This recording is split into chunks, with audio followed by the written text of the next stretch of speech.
Hey, here to talk about something I've never heard anybody talk about, although I do make a lot of noise about it if you're participating in my 4-month upper register course or even just other lessons. It's the topic of embouchure, encompassing everything here, or embouchure surrounding the lips, and the lips and the lip tissue itself being different and having a different kind of a strength. So most, actually maybe 100% of people think the embouchure is everything and the lips. And I used to think that too, until several events happened that caused me to think differently. There, in my opinion, is a big difference in the muscle fiber and the tissue in the red part of your lips here than the thicker muscles that surround your lips and your corners. And I want to talk to you about the difference and why you might want to explore increasing the strength of your lips in addition to your embouchure.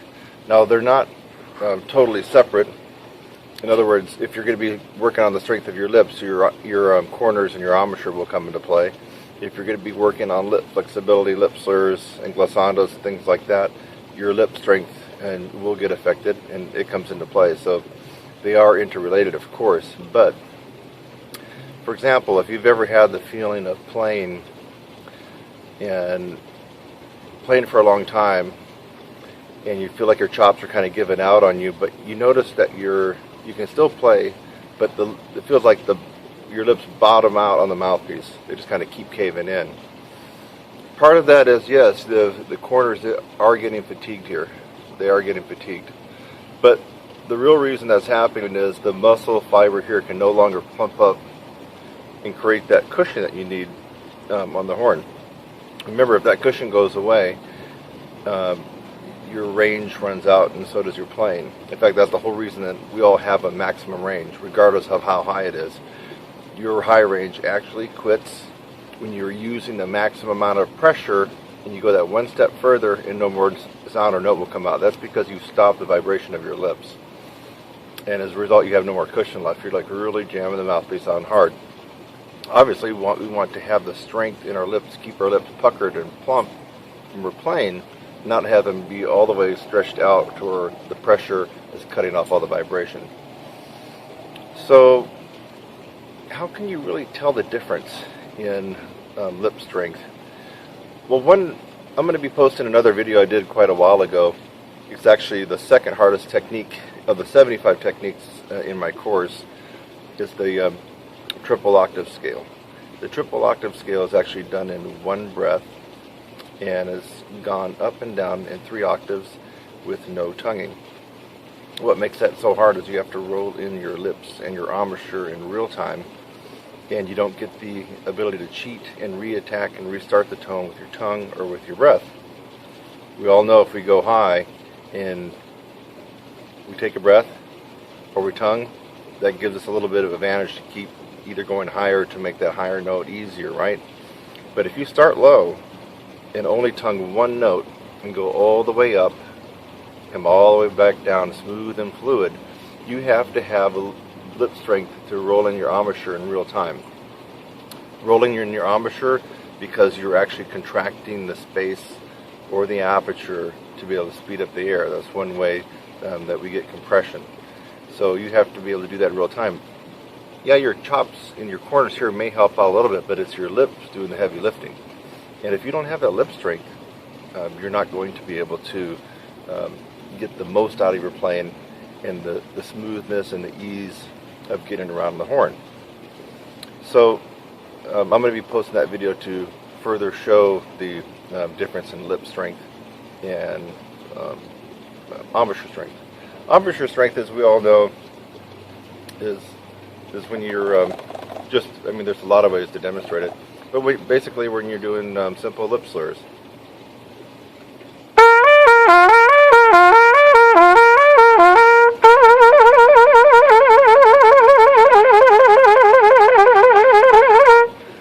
Okay, I felt, yeah, my lips are doing this, blah, blah, blah, blah, but I'm feeling most of the muscle contraction here. in the corners in the embouchure. And so as a result, if you're working on the old tried and true methods that you've heard from everywhere, on the forums, from past trumpet teachers, from current trumpet teachers, from your friends, from professionals that you may know or work with, the same stuff comes up all the time. Practice long tones, practice scales up an octave, try taking things up an octave, and lip slurs or lip flexibility exercises. Those are all great for building up your embouchure and your chops to a certain point. They won't really increase your range to your absolute potential. The reason why? Because it lacks that one awesome ingredient called momentum. And momentum combined with a plethora of techniques hitting you from all angles is what will really bring out the best in your playing and maximize your power and strength. So long tones, scales, practicing up an octave, and lip trills and lip slurs. You hear that all the time. In fact, go ask somebody right now, go to your local college or university and say you want to learn, you want to play higher, how can you do it? You're probably going to hear part of that or all of that and not much else. And that's only going to take you so far. It's not going to bring out your maximum and your best. So there are things that you can do to strengthen your lips. And there's a ton of things to do, but probably the most basic heavy lifting technique for pure lip strength is a simple free lip buzz. You got to be able to lip buzz. And now, here's the catch-22 about lip buzzing. If you, sorry about that. If you lip buzz too loudly or for too long of a time, you're going to really screw yourself up. So that's why a lot of people poo-poo lip buzzing, or they say, oh, don't lip buzz because it's not realistic to what we're doing on the trumpet. Lip buzzing is a tool, and it's one of the best tools to increase the lip strength. And you will find that if you do a little bit of lip buzzing and use that as to complement maybe your lip slurs, your lip trills, pedal tones, and other things that you're doing for the physical part of the horn, you're going to see better results and quicker results. That's just the way it is, because you're working on the one thing that most people don't work on, and that's actually this tissue here in the red part of your lip. Don't believe me? This is kind of gross, but go look at a cadaver. Go to your university medical school if they'll let you do it, or watch videos. You'll see that they can actually take the whole skin and your face comes off like a mask. It's actually really gross. But when you notice that the muscle fibers and the tissues here, pay careful attention. The tissue here is very feather-like, but this here is different. I would say almost kind of gristly-like. It's just a different kind of tissue. It's not the same tissue as the muscles that surround the lips. It just is what it is. It's science. It's anatomy. So back to lip buzzing. Now,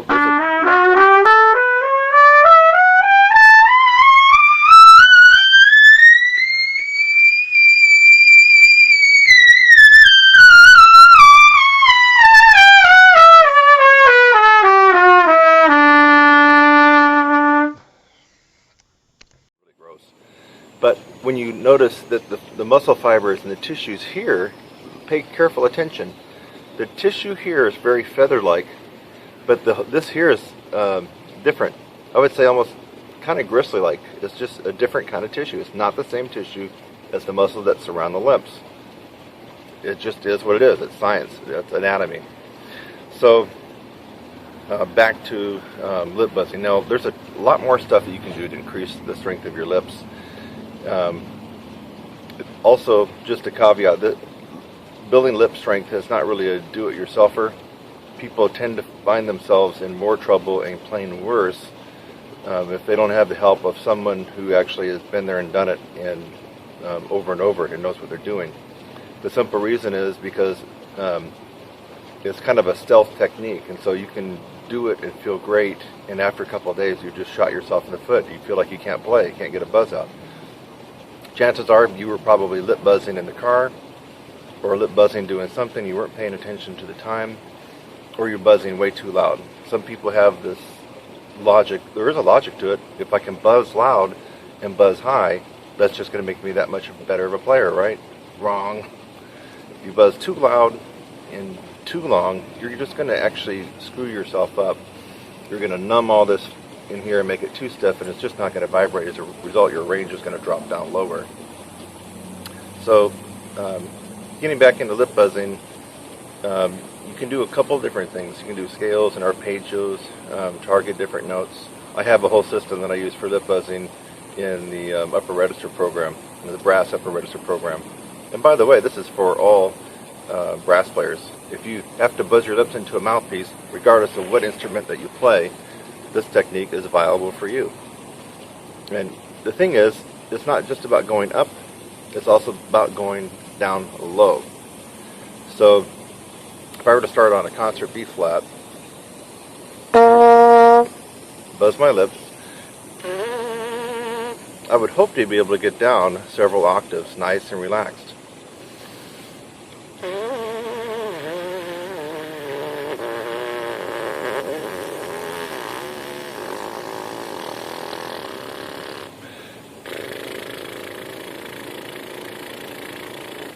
That was actually a triple pedal C lip buzz. And when you get down there, I don't call it a true lip buzz, because if you notice what's happening is you have a lip buzz combo lip flap or lip flutter. But still, if you can make that triple pedal C or triple pedal B flat come out like that,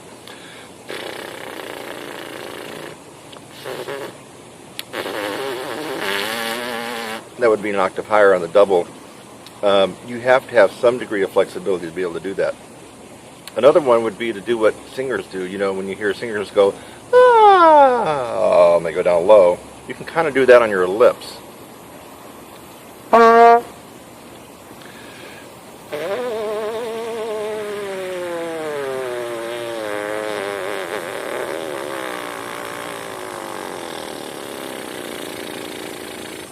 You hear that? Just kind of wean all the way down to pedal C, double pedal C, and then all the way down to triple pedal C. You have to have some degree of lip flexibility and lip sensitivity in this part, not just talking about here. We're not really working anything here. This is now all about the lips. This could be nice and pliable and flexible, strong. If your lips are screwed and they're too tight, they're too brittle, you're not going to be able to do what I just did. So you might want to try that. And by the way, that's a culmination of a lot of years of working on lip buzzing. And so you might, if you find yourself not being able to do that, you can get with somebody, or you can get with me. I tend to do a lot of lip buzzing techniques that will allow you to really maximize your potential. So you got to be able to go down, you got to be able to go up. I'm not playing this loudly or buzzing loudly.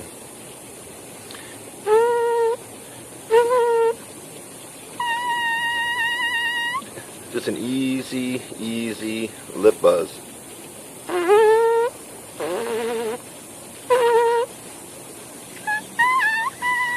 Let me see if I can get a little bit higher. Okay, got a little chunk of the double C there. So think about it. If you're causing your lips to vibrate that fast, there is some lip tension. It has to be there, right? Let me show you what happens when there's no lip tension, because I've noticed there's a lot of professionals out there also teaching. They're trying to say use no lip tension. Here's no lip tension, okay? Get it? So when you hear people saying no, don't use any lip tension, that's no lip tension. You have to have some degree of lip tension. What they probably really mean is don't use too much tension, and that's kind of ambiguous, right? So just so you know, when you hear people say, well, you shouldn't have any lip tension at all when you're playing, it should be totally relaxed, totally effortless. No, because if you have no lip tension, it's this. There's no lip tension there. You're not going to get anything except for maybe some double pedal tones to come out. A little bit of tension. A little bit more. Just a little bit.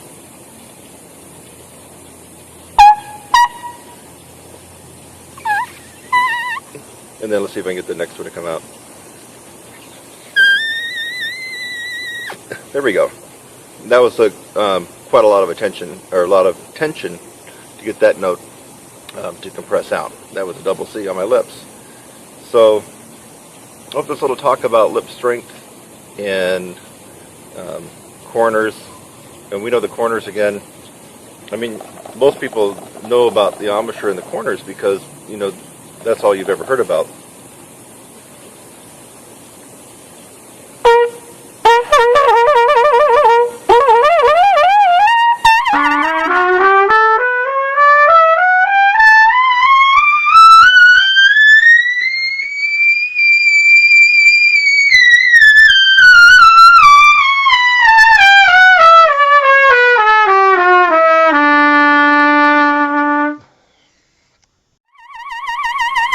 That's pretty much all corner strength for me. My lips are doing a little fish movement, wah, wah, wah, wah, wah, when I'm doing it, but I'm not really engaging a lot of musculature and a lot of tension, a lot of contraction of my lips. It's really, they're kind of moving in and out like a little fish movement when I'm doing the lip trill, but it's this here is doing the heavy lifting. And you already know about that, right? Lip trills, lip slurs, glissandos. So the whole purpose of this informative little tutorial is to hopefully open up your eyes to the possibility that there is a different kind of strength happening here in your lips. It's a different kind of strength, and it requires a different approach. You have to tackle it a different way, and you have to think outside the box and do different techniques. So when you build this and the strength of this along with this, wow. I mean, wow. Wait till you experience the results and that newfound strength where you can just really grip the mouthpiece and everything feels awesome. You got the cushion there, you got the lip pucker, and it just won't go away. You got lots of strength. In fact, one thing that I've noticed, in fact, when you hear me, I have to be honest with you, I haven't even played my horn today. I haven't. So the one thing about developing your lip strength is you have the feeling that when you pick up the horn, you're already kind of half warmed up. So I haven't warmed up today, but I know that I can still get on the horn. Now, really, I haven't warmed up. Just what you saw me do here. I'm at the college here. Just thought I would make this video.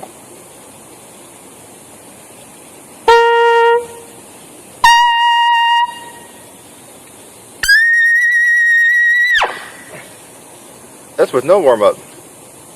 And I attribute that to a good portion of the lip strength here. Because if I didn't have the lip strength in the thickened fibers in the cushion, it would have been like when I was a lot younger in high school. I could have never done that because after the high C I would have been smashing my lips right into my teeth. It would have cut off the tone, regardless of how strong this was. So, I'm Kurt Thompson. I hope I open your eyes up to some new possibilities, thinking outside the box. And also, this is scientific. Do your homework. Check into the anatomy and musculature of the face, all this. Check into it, and you'll see that, yes, this is different. The muscle tissue and fiber is different in this little part here compared to around here. Go check it out for yourself. It's actually science. And the more you think about it, the more logical it does come across to maybe try to work your lips in a different way than you just work the whole embouchure. So I'm going to post up that video too, the one that demonstrates the real-time roll-in and roll-out of your embouchure, and that really highlights and depicts the lip strength more so than the embouchure. Yeah, you have to have, you know, strong corners to be able to do the triple octave scale, and there's no getting around that. You can't do the triple octave scale if you don't have the lip strength. So I'll put that up, and I'll probably talk a little bit more about that. But when you see that, try to do it in the range that you have for 3 octaves. Do it exactly like I demonstrate, and you'll find that if your lip strength is lacking, although you might be able to hit the high notes, you won't be able to do the triple octave scale because you won't have the lip strength to do it. If you'd like to find out more about how to improve the physical part of your playing, improve your lip strength. If you'd like to learn 75 techniques, that's just totally going to wow you and give you that aha experience. It's not a magic overnight thing or miracle pill. It does take a little bit of blood, sweat, and tears, and some elbow grease, and some of your time, and some of your money. But if you're willing to think differently and try something new, like so many other people, the momentum aspect of these techniques that I work and live with daily is just almost hard to put into words. It really is. It's amazing.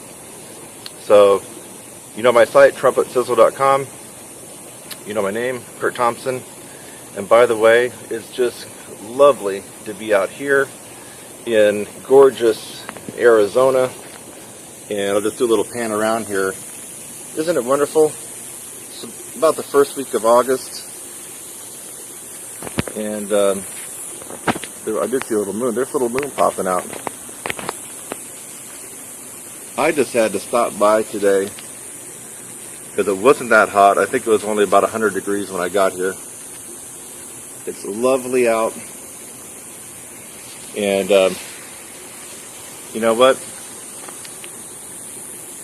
I think I should probably come out here, and I might come back out here and play a couple things just for shits and giggles, and put them online, because the acoustics out here is great. You kind of get inspired by the scenery. It's lovely out here, and it was lovely talking to you guys too, being out here in such a nice area, and I hope I made sense. Hit me up at trumpetsizzle.com, or I'm on Facebook too, or YouTube. I'll see you there. Bye-bye.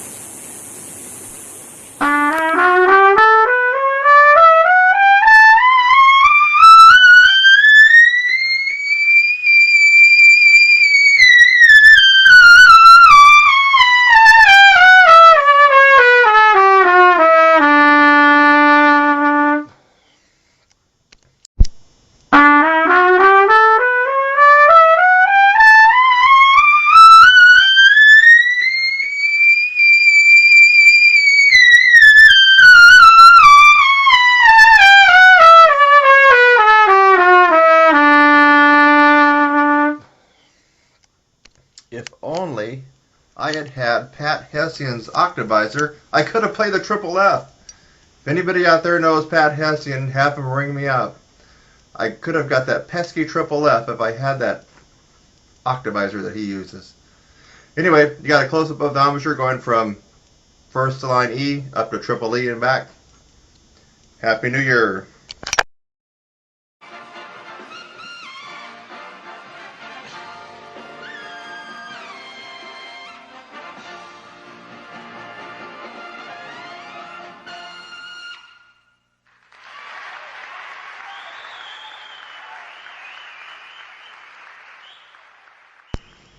Okay, many of you have asked about the Bud Brisbois mouthpiece method, so I'm going to describe how I started off. I started off with French horn mouthpieces. Now I'm just barely up to a tuba mouthpiece. When I started, I did about 30 seconds to a minute a day, a couple times a week. Now I do between 5 and 10 minutes a day, 1 minute at a time, and taking a break, then another minute, then taking a break. I do that maybe once or twice a week. So 10 minutes twice a week with only a minute at one time. You start off with a French horn mouthpiece. You need a small towel so you can wipe your mouth out so you can grip it. The teeth are shut, and you actually clamp the lips down on the mouthpiece and let it hang. Wipe your mouth out. French horn mouthpiece. And you let it hang over just like that. And you might want to have a clock handy so you can time yourself, like for 30 seconds or a minute. Once you can get up to about 10 minutes once a week, doing a minute at a time with the French horn mouthpiece, then you would want to move up to the trumpet mouthpiece.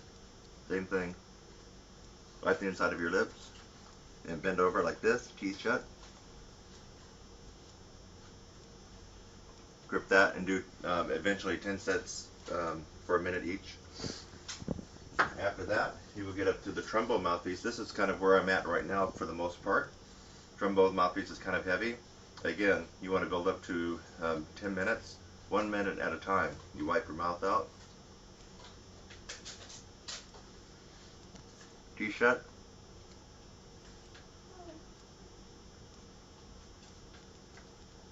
And the hardest one that I just started, which I can't really do now, and this is a big mama, is the tuba mouthpiece, and I can only do it for a second or two, but I'm still working on it. Eventually I'll get it. This thing is very heavy. You wipe your mouth out good.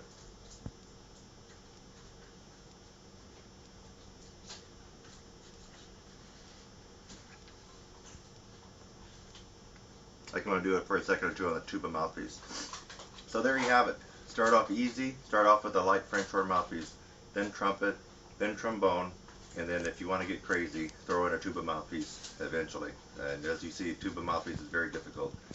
It's best to start off light, a minute a week or 2 minutes a week at the most, and then build up. You can really screw your embouchure up if you try to do too much at one time in the beginning. Start off light, start off with less time, and gradually increase it. Never do more than 5 or 10 minutes a week. I would never do more than that. Never do it within a week of a performance. For example, if you have a Friday night performance, I wouldn't be doing any of these kind of exercises within 5 to 7 days before performance. You could really screw up your performance. This is a very potent exercise. It will make your embouchure tired. Take plenty of breaks and good luck. Keep on screaming.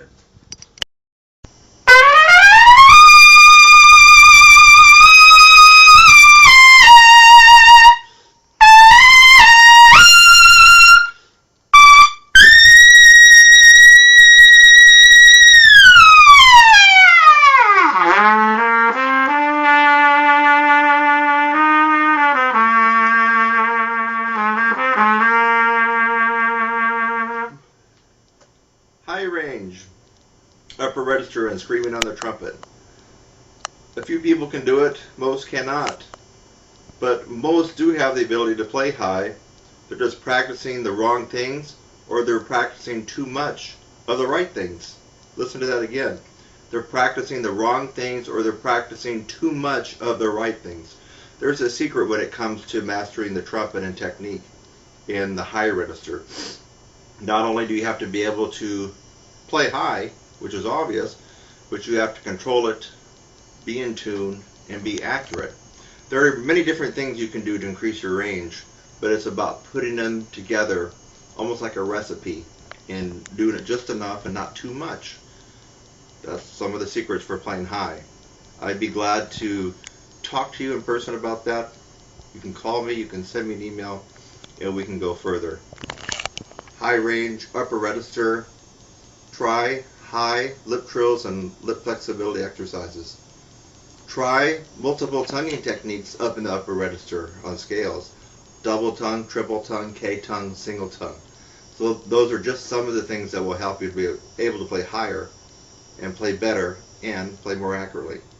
Hope to see you soon.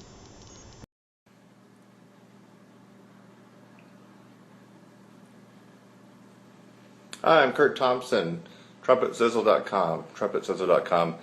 I wanted to give you a little bit of a direction when it comes to using the PETE, the P-E-T-E, Personal Embouchure Training Exerciser. And in this particular video, this is a free video, the advice that I have to give you is that the directions that you get with the PETE, regardless if it's a little plastic one like this, or you upgraded and you got the nickel silver, or you went way over and you splurged and you got the gold one. The directions give you two things to do, and I'm going to advise you not to do either of them, except for maybe a little bit of the second one. First, they give you a little variation on the old pencil trick. You know, you shut your teeth, you put this in between your lips, and you hold it. So this is too short, it doesn't have enough weight, and although you're going to be getting a little isometric contraction, and likely you're going to end up doing this isometric contraction too long, and what's going to happen is your lips are going to get stiff in here. It's good for the chops, yeah, good for that, but the lip tissue, which is a little different, if you ever look at the human body, especially like a cadaver, this tissue here in your lips is different than the feather-like muscles that surround. So this will be made stiff. You'll lose your flexibility, your tone will become airy, and you'll lose your accuracy by doing this. So ignore that when you get the PETE. Now, I have another thing that, at least in my program, that we substitute for that. But especially doing any kind of isometrical contraction for minutes at a time, or until you fatigue out, is really, really bad for you. So anyway, that's that. Now the other thing they told you is I guess shut your teeth and put it in between your lips with the big end, like the nail part of it. Shut your teeth and then put your lips over the big flat head and pull. Now that's not too bad. I actually kind of like that.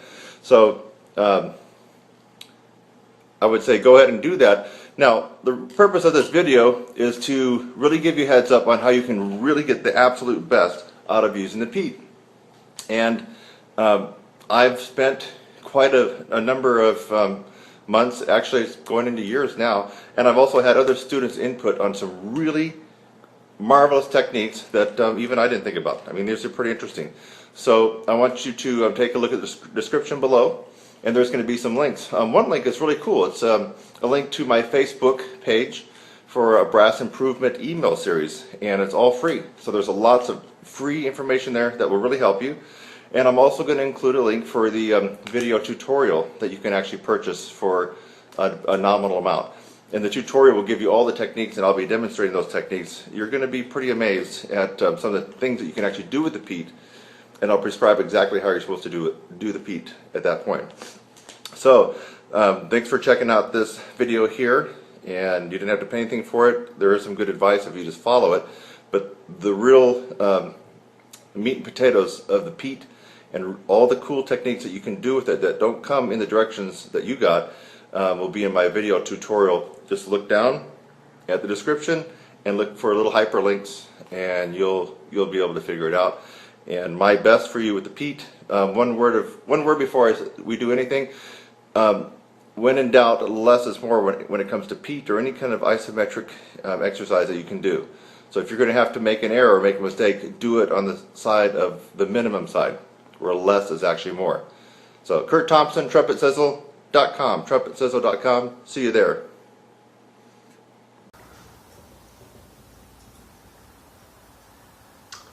Okay, today we're going to be talking about the Roy Stevens-William Costello palming method. And we're not going to do the whole method. In fact, I don't even do it exactly like they do it. I've kind of tweaked it my own way. This is going to be the harmonic arpeggios, where you palm and you start on low C and work your way up. The Roy Stevens-William Costello is a method, but it also is an embouchure change, and we're going to be doing nothing about embouchure changes today. So if you've already downloaded some of their stuff, we're not changing embouchures. We're only using some of their techniques as a way to increase the flexibility in your chops and also your range. So today is going to be the harmonic arpeggios, and this particular tutorial will be instructing you how to do it. Now, for other instruments, I actually have had French horn players successfully do this, although it's a little bit weird, but they have to kind of hold it up with both hands. Trombone players so far have been able to do it, and I haven't had yet any euphonium players or tuba players. I don't even know if that would be possible. So I think right now it's safe to say that this works for trumpet, trombone, and French horn players, the way you're able to do it. So the main thing is you got your instrument, whether it be a French horn, trumpet, or trombone, and you're going to try to lay it in your palm and then put the horn up a little bit at an angle like this.